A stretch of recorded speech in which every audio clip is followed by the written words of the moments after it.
देखिए कंटिन्यूटी का assertion reason आपको बता रहे हैं।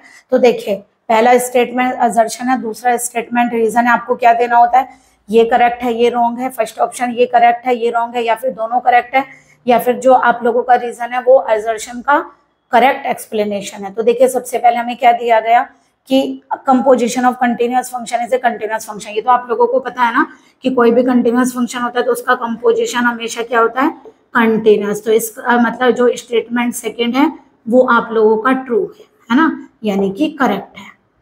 ओके, दूसरा देखिए हमें क्या कहा गया, अगर कोई फंक्शन कंटिन्यूअस है तो उसका मॉड भी कंटिन्यूअस होगा। चलिए देखते हैं कैसे होगा। ले लीजिए, मान लीजिए मैंने five X is equal to mod X लिया, ठीक है। तो अगर हमने five X is equal to mod X लिया तो यहाँ पर कितना होगा, देखिए अगर मैं फाइव ओ एफ कंपोजिशन से करके दिखाऊं तो इसको फाइव ऑफ क्या बोलेंगे, एफ एक्स, और फाइव ऑफ एक्स का मतलब क्या, मॉड। तो इसका मतलब एफ एक्स का क्या हो गया यहाँ पर, मॉड हो गया। अब आप बताइए जरा, अभी आप लोगों ने क्या लिया, कंटिन्यूअस फंक्शन की कंपोजिशन कंटिन्यूअस होती है, तो एफ और फाइव दोनों कंटिन्यूअस है, बनकर क्या है, मॉड एफ एक्स। आपने कहा कंपोजिशन कंटिन्यूअस है, इसका मतलब अगर five F x is continuous है ना, then mod F x is continuous, क्योंकि इसी के इक्वल है।